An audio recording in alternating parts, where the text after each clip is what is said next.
What's up, y'all? I'm Roz Goldunwoode, and I'm your host of Don't At Me.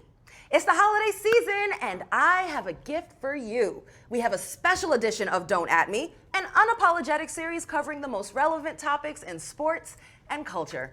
Now, the show moves fast, it's only 30 minutes, so don't miss a moment. And now, without further ado, let's introduce today's guests.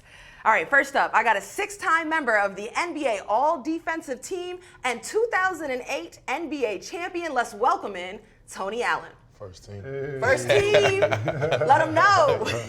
What's good? up? What's up, man? Thank you for being here. Thanks for having me. All right, well, let's introduce the next guest. I have the 2004 MVP, Defensive Player of the Year, 2008 NBA champion, and as of yesterday, just nominated for the Basketball Hall of Fame class of 2020, and add to his resume, a supporting actor in the highly anticipated film, Uncut Gems. Give it up for Kevin Garnett. What's going on, everybody? Yeah. Thank you all for having me. Thank you, Roz. Thank you, TA.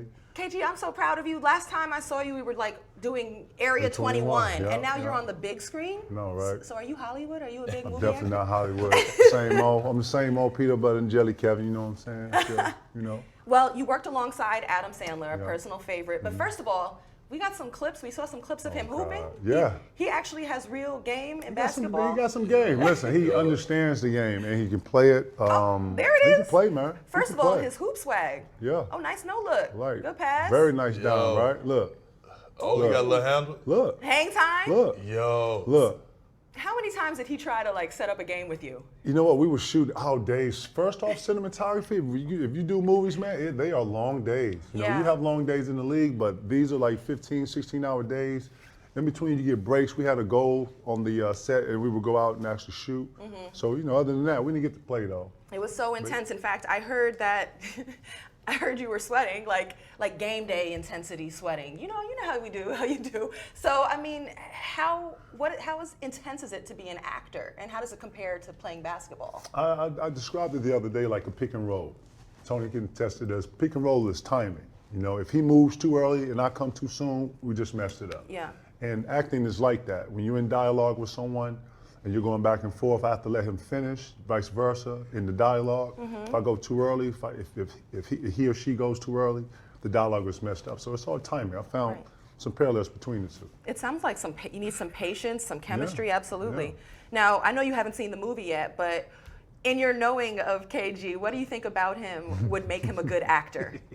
Just him being so real, and you know that's what a lot of the consumers want to see. They want to feel that actor. You know, and every time I'm around him when he's not acting, or he just give you that energy that you want to do more. So, in a Hollywood field, I think Kevin gonna be a star. You got a whole new career ahead of you, man. I'm Gonna be looking a star. forward. Well, I threw out that I want to be a villain in something, but I don't want to be these villains who go through the whole thing. Kill me early.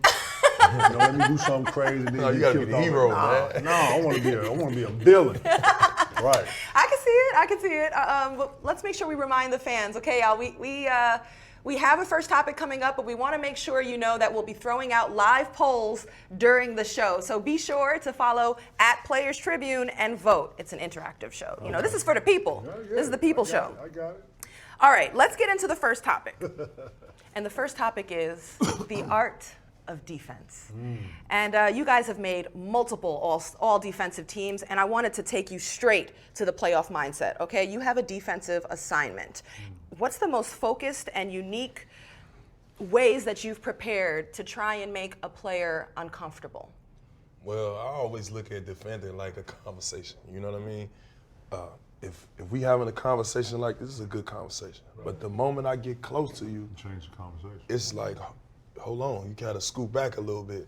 And part of studying film helps with that, knowing which way to guide up on a prolific scorer and just force him to his weaknesses. And that's my mindset through the whole flick.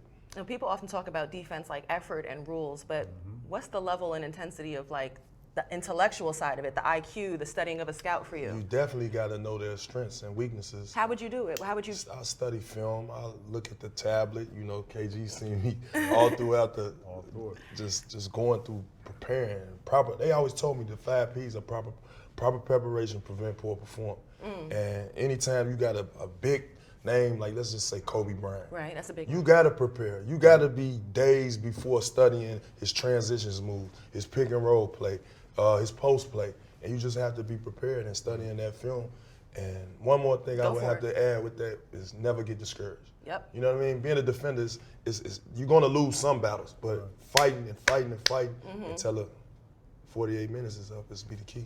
Absolutely. And for you, KG, I know that you're kind of infamous for how you would talk on defense all throughout the game, too. Yeah. My question is, what happens if you're going up against a guy who isn't about the talk? What if he's quiet? Like, I'm going to give you, like, what if it's Tim Duncan, another great? Yeah.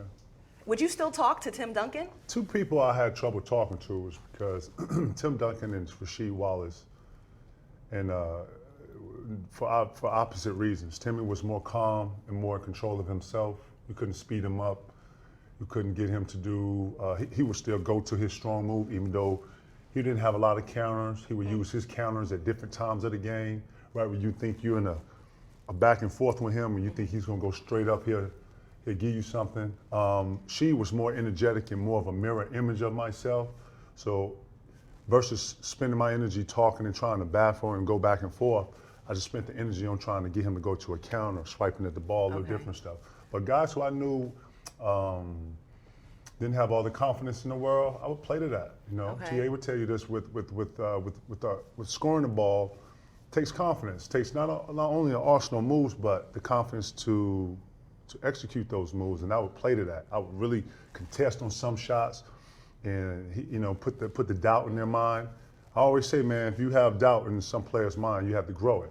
Who was one guy you knew I could get in his head? For me? Yeah. Chris Bosh. Really? Man, Chris Bosh. Shout to Chris Bosh. Shout Very to good Chris player. Bosh, that's the homie, but why? But I used to always, the first thing I would do with Chris Bosh, when he would run down, I would grab him and just hold him to where he couldn't even move, then I let him go. And this would frustrate him every time, so much that when we play, he looked for me to grab him. Really? And now that's how I knew I was in his head. Or I would swipe or foul him really hard, get right up on him, blow past his face, or just like little nuances that when you make an offensive player uncomfortable, that takes a little bit of confidence, believe it or not. Did he ever check you for that or say something to you? Check me? I mean, respond? I mean, I'm sure he responded, but it was nothing that I remembered. But he played hard. I'm just talking about what I was doing on defense. Now it's his job to actually make an adjustment to what I'm doing. Absolutely. Who was somebody for you? Man, I had a couple of players I bullied on. Kevin Martin, what's up with you? JJ Redick, any of the guards that depended on their shooting. If that's all you could do is shoot, I'm about to chase you, a la Klay Thompson. But I chase these guys specifically because they can't dribble. Okay. You get what I'm saying? So, and I was telling you about the conversation. Right. So now my mindset is, I want this ball. Right. And I'm got that energy the whole game. So but you gotta run with JJ Redick. You gotta run with Klay Thompson. Right. And I got the time. Right. And the conditioning. And the conditioning. Absolutely. And more importantly, the passion. The passion. Key. The love intellect with that is different. Yeah. What defender, what player right now in the NBA, you see a little bit of yourself in them right now? Be honest, I see when I watch Draymond. Draymond is more of manipulative.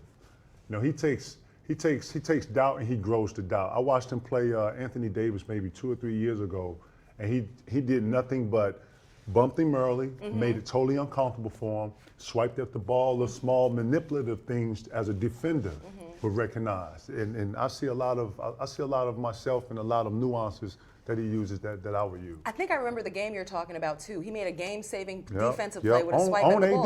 On AD. I was there. In New Orleans, yes. And because I interviewed him after that game, and he said it was because he had already knew what AD was going to because he studied the scouts. So it's the intellectual side I was talking about. And then call a guy move out before he do it. It's, go ahead, baseline. You put it down, I'm getting it. And all the conversation TA talking about, stuff like this. I'm growing doubt. Remember that, growing doubt. Absolutely. And you said Draymond Green. I'm gonna just throw one name out there. People often talk about Pat Bev, that's and you. Okay. Absolutely. You agree with that? That's like a little mirror image. Matter of fact, when I see Pat, it's like watching myself. How he go down he does stuff like TA would tell you. I get so hyped, I come down, I'm high fiving, I'm bumping. We in killer mode. We talking all grit. That's Pat Bev. Pat Bev is taking a page out of the book, but. And I'm about to come to you, but real quick, just because I see so many similarities. We were just talking before the show how Draymond sometimes breathed fierceness into Steph and Klay. But then you got Patrick Beverley also bringing that dog to maybe personalities like Paul George and Kawhi Leonard. They're more chill a little bit. So who's a person that reminds you of yourself? Well, Pat. Good question. Pat Bev is also my little brother too. Chicago. So, Chicago. And he also stole my first team all defense champ.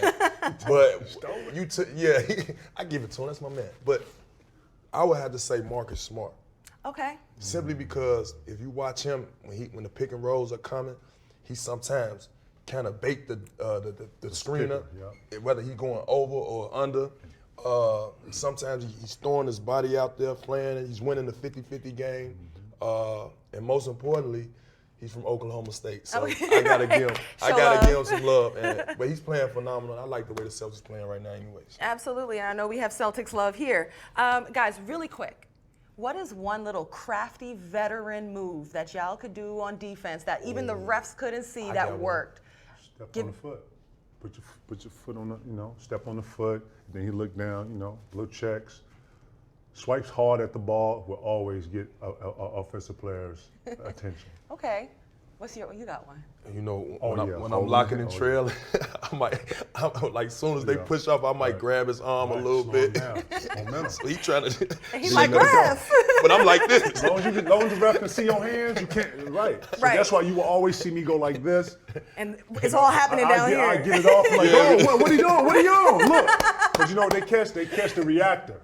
Yeah, absolutely. Refs catch the reactor. So if I can get it up, and then you know what I would do? A lot of people don't know. This is how you rebound. When the rebound would go up, I would check everybody just like this for like 2 seconds. See where everybody is. If you was slick little elbow. Because if not, that's the game. You guys are mind Jedis. If you playing Zach Randolph, you gonna definitely have to be in a bear fight. You gonna have to hit first, straight up. Yes, Shout out to Zebo. Shout out to Zebo. All right, so that's it for round one.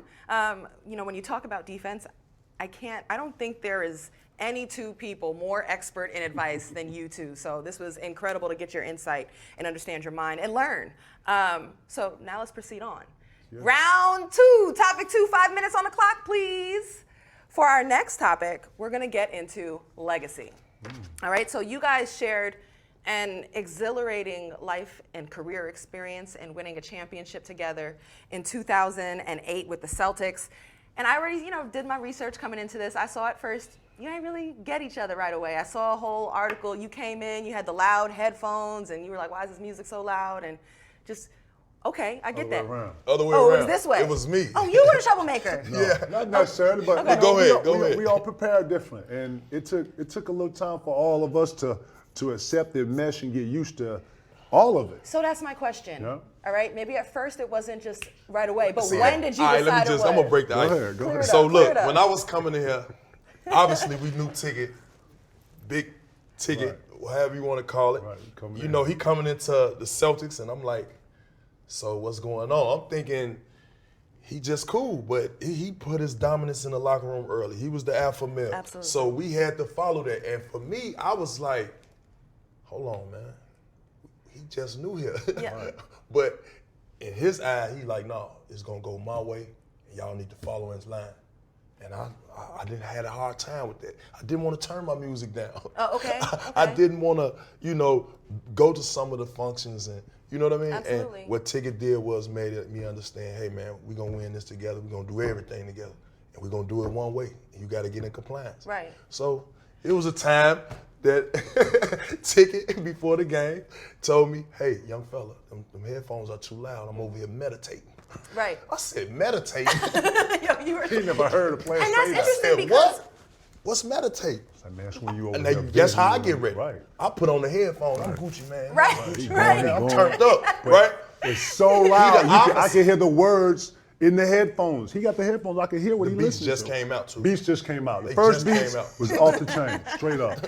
So, KG, when was the first time you looked at him and was like, I understand him, I get him, I rock with him? When in practice, first off, how we played was like a lower version of how we practiced. Mm-hmm. And he guarded Paul in practice. Mm-hmm. And it would get testy, and it would get to a certain level to where Doc would have to either end practice or kind of go to another drill or something. Yeah. And that's when I started to slowly but surely gain a lot of respect for him. I knew who he was. I didn't follow it like dead on, but I knew who TA was. But once I saw his product and what he was putting into himself, and how hard he was working, and then he was putting the work in and watching film, and I understood it now. So much that when I started learning about all these, not just TA, but Rondo, Big Baby, Leon, it was a bunch of young guys who just was new, and they was trying to get their own kind of, what would you call it, their regiment, and they was trying to get respect. They're trying to implement themselves. So did you get Rondo right away? I didn't get any of the young guys right away. And they'll tell you this. He got a funny way of talking to you. Not only that, but I'm He directing might be what like, I'm saying. hey, man, what are you, like, you don't know if you're ready. I'm speaking gorilla. Like, it's a gorilla. Is it the tone? It's the tone, It's a gorilla. I believe. It's a gorilla atmosphere. You understand? Right. I'm speaking Okay, KG, but you ever heard the thought that sometimes leaders talk differently to different people, or no, they got to work to understand? He didn't understand that at all. I'm not And talking. everybody get it. Listen, Right. I'm in a room full of alphas. Exactly. I'm in a room full of other alphas that leaders That's in what I here. think what it was. And I got to come in here and implement like this. First off, they wasn't really locked into no structure. So when I first came in and said, look, man, they was like, what? No, P, we don't. Yeah. Paul fell in like, yeah, what big fella talking about, that's what we on. and That's that's what So we Paul about. was with it from jump. Absolutely. The younger guys needed more time. Yeah. How was Doc with your He let players, we ran our own locker room. Okay. He'll tell you that. Doc never came in. He probably spoke on a couple things, but when we need to settle something, shut the door and the players handle it. All right, so it took some time, but you guys, not even that much time, but you started to all understand each other as a team and really rock with each other. And you won a championship in 2008. And by that point, both of you had played for a couple of years in the NBA. You had experienced what it took just to get there and to win. So tell me about that championship.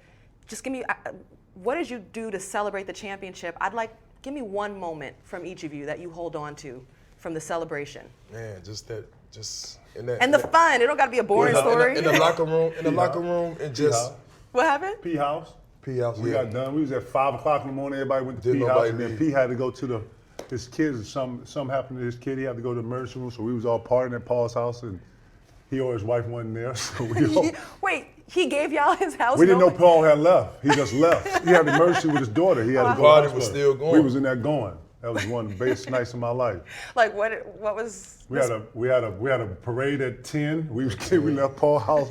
We were on change clothes. Changed clothes, came right back to the parade. thing. We had no sleep. We was up at the parade like, oh boy, nobody had no sleep. Did you sleep with the trophy? No.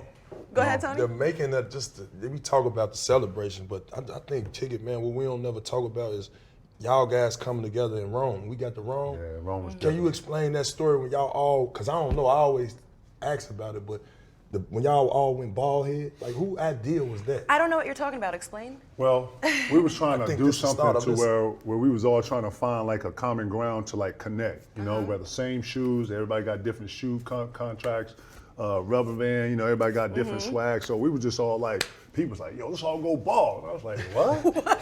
People was like, I'm going bald. And me and Ray already bald. And Killer was like, nah, we ain't all feeling that.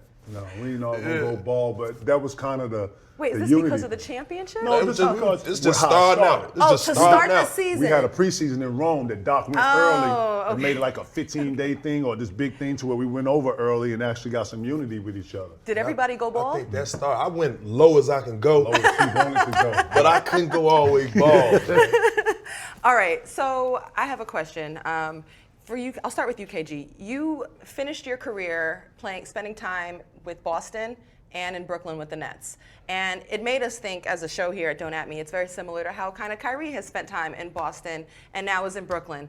And, he's definitely gotten some flack on how he left.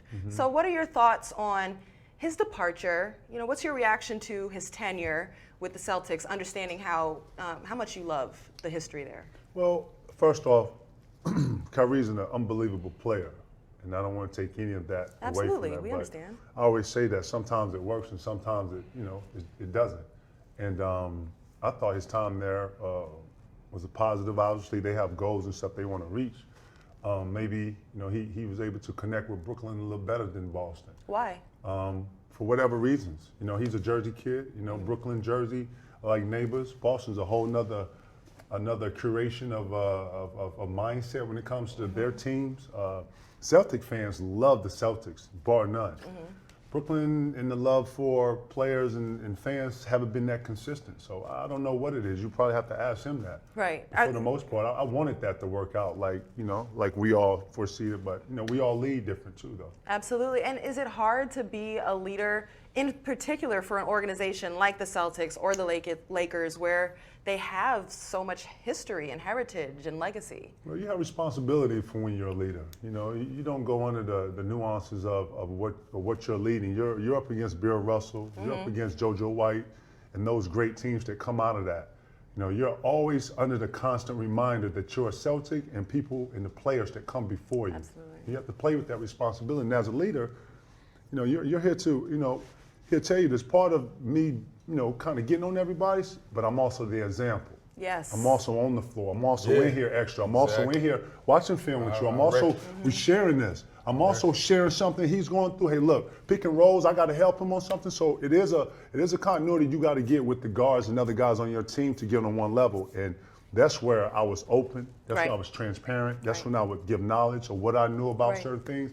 And so I had a resume. I had a resume of stuff that I had won, too. Exactly. And speaking of resumes, I want to congratulate you on being nominated to be in the Basketball Hall of Fame class of 2020. He's going to go first ballot. First ballot. First ballot. I mean, they just had to wait the amount of years, basically, to get you on. But it made me think that you have spent a good chunk of time with the Minnesota Timberwolves and with the Boston Celtics. Yeah. Do you relate more, when you look down at it in history, do you relate more to being a Timberwolf or to being a Celtic? It's different. It's different. I like to say, in growing into a young player and a young man, my days in Minnesota helped build me up to be a more polished player and young man as I went to Boston. Minnesota years, I always say Minnesota raised me to be the man that showed up to Boston, to speak to the ownership a certain way, to be able to connect with Doc a certain way, to connect and lead, be one of the leaders that I was coming into the organization. I took all that to heart off the things I had learned from Minnesota. So when I say I got the ability to say that it's both for me, I can say that. Minnesota, it was just as valuable as it was for Boston for me to be the complete player that I was. Absolutely. Jersey retirements and statues in both places. Absolutely. All right, so let's move on to topic 3. Thank you guys for your stories and your honesty. No doubt. Topic 3, it is about 2 of the top stars in the league right now. And it is LeBron versus Giannis. Okay, so they're both dominating. And KG, I know for you, you were not big on being friendly before games. Giannis isn't either. So what do you see? What stands out? No way. Giannis He don't shake hands before the game? No. Giannis don't have no friends in the league. He don't Giannis work out with people. Out with no guys. Before the game, he can see his brother or his friend. he He's don't not going to doubt. shake hands. Very much a page out of KG's book. That's my new guy. Giannis is my new guy. Listen, you can't. That's how we roll, though. Listen, competition is fierce, and no one wants to be the loser. No, and why should I have to be the loser or you be the winner? No. So it's how you approach the game. And I approached it one way. I love that approach because that's how he groomed us. That's what I'm trying to tell you. It's too much friendly because when you take the emotion out of something, you can actually go at it the velocity or with a passion that you should. But that's my own belief. Were they friendly at first when you came to the No. Celtics? No. Okay. I'm not saying that. No, and that's what I loved about it. I feel like you weren't, when I saw you in Memphis, I didn't feel like you were overly friendly with the other team. No, he was No, polished. I never talked to no opponent. Ever. I never ever like that before the game, never that. That was us. That was DNA rule that we all kind of stamped in. I don't know. I guess I learned from Big Fella, but Absolutely. Well, I'm going to try and make a comparison, right? Because it's hard to compare greatness over time. You got one player towards the end of his career, one player in his prime. But you guys won your championship in 2008 and had to go through the Cavs to go to the finals, right? And in the Eastern Conference Finals. And LeBron at the time was 24 years old. So Giannis just turned 25 this month, like a few weeks ago. So in your humble opinion, who do you feel was the more dominant player at age 24, 25? Giannis or LeBron? That's a good question. And looking back, when LeBron was, at that age, he was doing the most. He was cocking it back way back here and slamming it. He was getting the numbers. He was hitting game winners. But I mean, this is the now. You know what I mean? And he looked like that brand new 2020 car that you want. And Giannis is dominating. He's like a Shaquille O'Neal in the guard body. He's dunking on guys like if you playing on the Fisher-Price rim. I mean, I like his game. He's hitting threes now. Hitting threes now, opening his game up. So I would have to say now that it's just more right on for me right now. Don't at me. Who you taking? Don't at me. I gotta take Giannis, man. Ooh. I gotta take Giannis, man. No, we was into it with dude around that time. We didn't even want to bring his name up. We called him by his initials. Right. We wasn't calling him no King. No, we definitely. You see what I'm saying? No, But you wouldn't even say LeBron's name? No. We during that time, we was just on it. We into it. Just like we don't have nothing to talk about. Right. You know what I'm saying? Right, I and understand. these guys put the battery in my back. Right. Go under every screen. Meet them on the other side. Out here, I got your back. You stick Paul Pierce every day. Right. So. Understanding the hype around him, though, and I know who I'm talking to. I can almost guess your answer, but let's talk human side. Was there ever an intimidation factor of all the hype coming in anytime LeBron steps on a court? And that's what we took offense at. We like, bruh. And here's a guy that we saw average 28 10s, and Paul was averaging 27, Absolutely, and Ray all was greats. averaging. We ain't scared of nothing. You know what I'm saying? So it did nothing intimidate us. Then they telling me I'm the glue guy, I'm the defender, so I got to be ready. I can't show no signs of fear. Right. You get what I'm saying? I get it. And I think that's why we clashed and we didn't really, I don't know, we got too much to say. KG? I'm taking. I love Giannis, but I'm taking young LeBron. You know, by that time, LeBron had like maybe some time in the league, and he had advanced so fast that at 24, we was looking like, man, he was doing everything under the sun that he could do for Cleveland at that time. And he was doing things that I had never seen another 24-year-old do at that time. You know what I'm saying? Like Right. Giannis is another breed, but I like to think that LeBron started that, or he implemented that, or pushed the level up for Giannis to meet that. Right, and nothing but respect for that, too. If you think about it, LeBron also had to live to all of the expectations and exceeded. Absolutely. I And mean, he had certainly. Cleveland on his back. Giannis kind of developed into this huge, he's grown. muscular man, and Yeah. suddenly this amazing worldly talent. All right, I got one last one for you. The Bucks recently beat the Lakers, right? And the final score was closer than the actual game was. And so at one point, Bucks are dominating, Giannis is dominating, and there's a tweet we have that kind of went viral. There's a moment where Giannis, when the Bucks beat the Lakers, or was kind of leading, he's holding a crown to his head. Oh, he the king. And he's saying, I wear the crown now. I wear the crown now. And so, I can honor that. right, but okay, I'm gonna ask you I then. can honor that. I'm gonna ask you though, That's can what he you be owned, the though. king of the NBA Without a shot. when you haven't won a championship? Remember, LeBron famously called himself king before winning a won. championship. Okay. So can you be the king of the NBA without a championship? First off, that's Nike giving him that label. You know what I'm saying? Your nickname is what you earn. You know what I'm saying? You earn that. You know. Were you offended by the nickname? No. I'm not offended at nothing, none of that. But I respect this. He won't smoke, bro. All the smoke. Giannis wants all smoke. He don't care about no rings. I'm finna get me a ring. However I got to get it. This is how he's approaching it. And I love the approach. It's just straight out. It's, you know. Seek and destroy I always attitude, say if man. you're not the Ready one to get stepping it. on, you're being the one stepped on. Right. So you like the confidence, and you don't think it's premature. Do you think he is the king of the NBA? Has it been? He's been playing well. Who's been playing better than him? I mean, the numbers he's putting up and the way he go about his business is on point to me. I watched his influence on the league. Guys are actually scared to play Giannis for some reason, and he senses that. You see when he flex, you see when he come off. I see J.R. Embiid is probably the next, I guess, presence to be able to be on that same level. Yeah. But no one's on the level that Giannis one's is playing on right Right. now. He's playing him and James Harden. James Harden is scoring, but Giannis is doing everything on the list. He's the best player in the league right now. I have a question for you. Not who is the MVP of this league. What I'm asking is, who is the most unstoppable player right now for a defender to contain? Different than MVP. You got Harden in the mix, Giannis, LeBron. You can't leave none of them out. And that's what I said. But I need an answer. I give you James Harden simply because I was watching the game last night, but Earlier this week.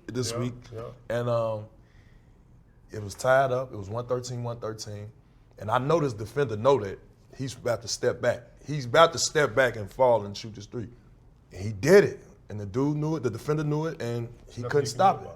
And when it's things like that go on in the game, and you scout for it, you ready for it, and he still hit. That's a phenomenal. And James Harden is probably my MVP. Or what you say? No, most unstoppable. Most unstoppable. But I know since you've actually locked up and defended against them, why do defenders foul even though they know they shouldn't reach against James Harden? Why do you do it? Impulse. Oh, yeah. Impulse. How does he get you to do it? Impulses. You It's understand? hard. It's hard. Because the one time It's you think you hard. can get away with it, It's hard. that's when he catches And he you. putting it in your face too. It ain't like it ain't like it's not a temptation. So They met the stretch out rule, which was built to get an and one, which is when you was close on a defender, and I was able to what we call elongate, and take it up somebody's ribs, and you usually get the foul. He's doing it without even he's doing it off of the face up, which is like unheard of. First off, I got to say this: the moves that are in the game today are unbelievable. James Harden, to me, makes the game a lot more difficult for himself. He goes a lot of east-west. He steps back, but like his degree of difficulty is a lot higher than a lot of players scoring the ball. Kobe was a great mid-range. A lot of people don't know this. He had a great three, but Kobe was a mid-range guy, 15 feet, elbow jumpers. You know this. Yep. James Harden is a 2, 3, 4, 5 dribble, step back, From 40. triple from 40 feet. Right. Oh man, come on. So man. is it good or bad? It's great. it's great. Okay. It's great. It's great. I'm saying it to compare the moves that today's players are doing.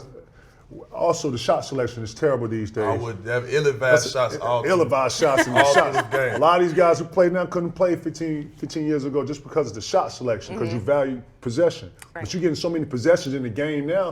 Games 140 to 130, Right. 125 Right. to 130. And I think that's why a lot of the guards are rebounding more. You know, they're And longer longer rebounds. rebounds. catching Yeah. rebound. Yeah. Absolutely. All right. Well, guys, we appreciate the breakdown. We're going to move on to our final round of the show. Okay. It is the lightning round, one of my favorite ones. The whole goal is we give you a question and you give us the first answer that comes to mind. All right. Lightning round, topic number 1.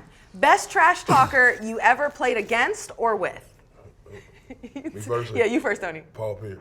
Paul Pierce. I was going to say the same thing. He Okay. talks so much stuff. And backs it up. Okay. Paul Pierce. All right, Paul Pierce. Topic 2. Describe or imitate each other's pregame routine. Tony, you're first.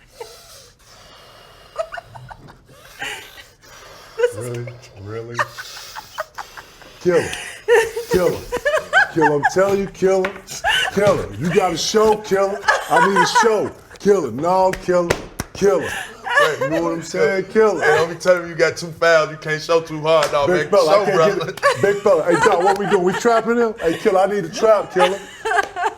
You guys know each other good. That's the pick and roll. Well man. done. Well, and that's the Well, acting skills too, right there, stop, coming through. stop. Okay, You Uncut did a good Gems. job, man. All right, good job. Thank you, guys.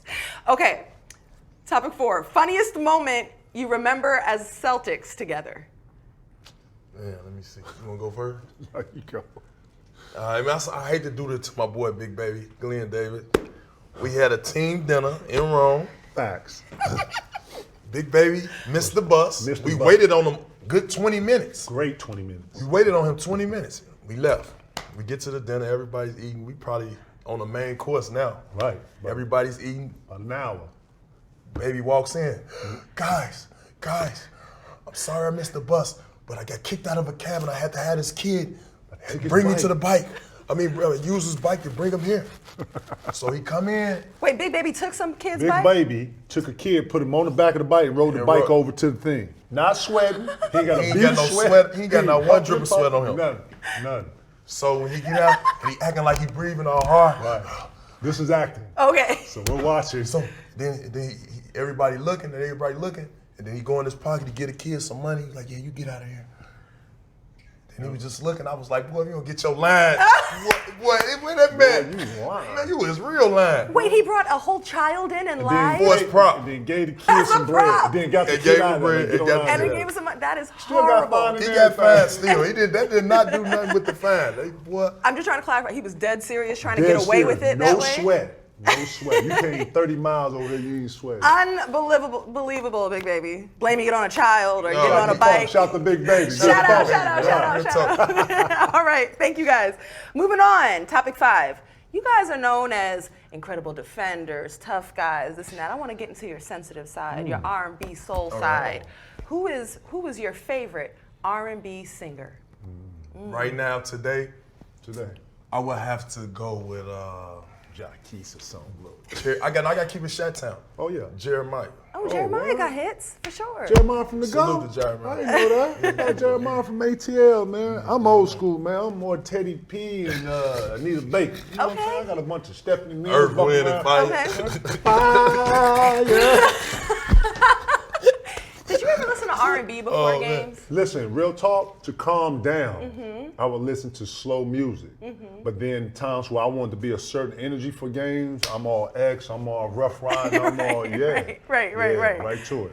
You know, are you guys candle guys? Do you have candles? I love do. Yankee I'm about Candle. to say, yeah. Shout out the Yankee Right, Candle. yeah, send some candles, Yankee. Send some candles. Right, We need a show right. sponsor. All right, moving Right. along. I love a Yeah. candle. You guys are more than the exterior we know. You guys are very sensitive souls. Can be. Versatile. Can versatile. be. Can be. Oh Lord. Can be. Versatile. All right, moving on. So our number 6 topic, top pick for defensive player of the year. I want a guard to win it this year, honestly. Because they often look at blocks and rebounds. Blocks, rebound, covering the paint. No disrespect. No, big no, fella, no, But but it's listen. about time for a guard to go ahead. Listen, Who could get it? Giannis is so active that he or Embiid should be taken into consideration. Who's your pick for a guard that could get it then? I'm about to say. PB, Patrick Beverly. Magic Beverly, I'm about to Marcus say, Smart. Yeah, Marcus. Oh, so all the guys that are like you? Yeah, You said earlier. because I ain't gonna even front. I like I'm gonna that. tell you why we on this air.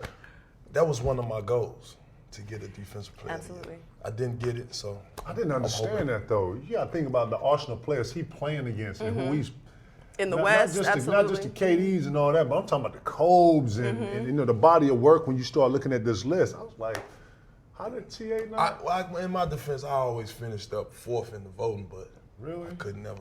You know, Yeah. and sometimes too, you need your team to give you some backing too. Absolutely. That I have helps some campaign. teams reaching out already, sending out promotional materials for their players for the votes and stuff. That's smart. Okay, so then also, since you've guarded so many players, I just need one name.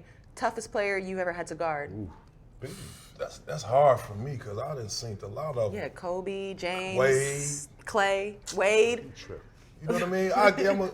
I'm gonna go Wade, man. Shot-town Wade. You know, simply because of the, you know, every time in transition, he kind of put the Euro move. Right, To definitely got the Euro. First guard I've really seen do the Euro move. You know the infamous dunk on Virgil, you throw it on your head. Right. And then when you sag and Rebound. we done told, Doc done told me 10 times, don't close out that hard. He bang a 3. Right. You get what I'm saying? So he's always searching the score, and it was difficult for me. All right. You got a name for toughest person to guard? She Wallace, because he had a 3-ball. Okay. Everything she released was always over his head. He and Tim Duncan was probably the most difficult just because of the Arsenal moves between the two. You know, and I want to hear more about Tim Duncan. How do you know when Tim Duncan is engaged with you, has fire within him, even if he's not going to yap about it? How And do he smiles at you. Tim used to always look at me and smile like, you dumbass. You know, it was kind of that sarcastic, arrogant kind of smile, like, all this you're doing and it ain't even, you know, you just, so yeah. Okay, so he had his little way. Yeah. All right, wildest thing you've said to an opponent during a game. Yo, Topic 7. I got one, yo. Listen. Go ahead. This all you, right? So, yo, we're in Ain't you? Oklahoma City, right? Boom. So I'm playing against KD, Russ, and them, right? They got Reggie Jackson on the team. Oh, So Reggie Jackson killing. I'm talking about killing. Mm-hmm. So I'm like, yo, what? Like, ain't nothing I can say to him. I done fouled him a few times and pulled his jersey. So he get on the free throw line. He hit the first. Boom. So you know how they all come in and clap his hand? I walked in with him. I say, hey, Reggie. He said, what up? Cardinal sin. You ain't never supposed to talk to the opponent. Right. He said, what up? I said, man, what country you from? Man, KD started dying laughing. He said, man, don't listen to T8, man. The man clanked the next free throw. Wait, what you trying to say? first off, TA I was just trying to is the master just of trying to jokes. say anything to make him master feel of like, jokes. why did he ask me this? You trying to throw him off? Throw him all the way off. Threw him off. He missed. Threw him off. So that was probably, KD was laughing, but KG, what's the That's craziest, I don't wildest even thing know. you ever said to I somebody? don't even know if I can repeat something. Don't be afraid. This show is called Don't At Me. I ain't got nothing. I ain't got nothing. don't at me, man. That's the name of the show. Don't do me man. like this. I not told a man, sit down when he pee. You know what I'm saying? Right. Wait, what? You told a man Right. he sits down when Sit down when you pee. Okay. Right. We'll leave it at that. Right. That's What how can we gonna somebody keep even it. say? He was probably like, Nah, everybody out there know what it is. Right. all right. Last topic. Who'd you say that to? Nah, no, go I'm playing. ahead. Right. I'm playing. All right, last topic. It is holiday season, so speaking of giving, what's the best gift you've ever seen given from a veteran NBA player to a rookie? And feel free, you can include yourself. Celtics, A veteran gift? We got some good gifts, right? I can't remember. Oh, man. Well, I mean, that was big, though, Tiggy. You was buying bags and stuff for the guys, and that was big. I think that was big. People don't know about that. What is Like Louis bag, like he took all the rookies to the Louis store and got them They don't have a anything. toiletry, Louis don't have things, so toiletry, Yeah. a backpack, in a and duffel. the one you carried. Oh, that's beautiful. Got Big Baby and a couple guys, Gabe and all them guys that, when we Big was younger. Baby, okay, I wonderful. thought that was big. Wonderful. What about you, KG? Doe bought me a Who? Rondo. Rondo. Got me a in the Celtics locker room. Got me a recliner chair. You know how you got a regular chair. Rondo for a present bought the chair from B-Dude and put it in my locker, and I had The massage chair. Yeah, You the go right massage there, chair. lay Like back, you go and get do your it nails In the locker done. in the room? locker room. And you were just sitting there? I was like, "What is this?" And he was like, "Happy birthday, big fella," because we should do Secret Santa with each other, and they didn't know what to give me, so he got me. Your Secret Santa gift was a massage chair? But this comes back off what I did, So it's like, oh, okay, that's what Okay. type That of, was They big. showed you the love Yeah, back. no doubt. It Absolutely. came back. You've always been a giver. we all are. And we in the holiday spirit right now. So we thank you so much, guys, for being here, because this concludes this special holiday edition of Don't At Me. Let's give it up again for our amazing guests. I mean, holidays, we sitting guys. here with like true hoop legends in the building. I really feel like I got smarter listening. I always do feel that way. And make sure you see Uncut Gems. KG, gonna win some awards perhaps as an actor. And I can't thank you enough for coming on the show. I want to thank you all for tuning in for this episode of Don't At Me. Make sure to follow the Players Tribune on Twitter @Players Tribune for updates and debates. And follow your girl. I'm @Rosgo on Twitter as well. That's a wrap. I'm Rosgold on Woody, and make sure to tune in for the amazing Crispus Hoops matchups we got going on tomorrow. I wish you all happy holidays from our entire team at Don't At Me. Happy holidays! Happy holidays, guys. Oh, we have these for you. Hey. Oh, yeah, appreciate that. for your non. Take one.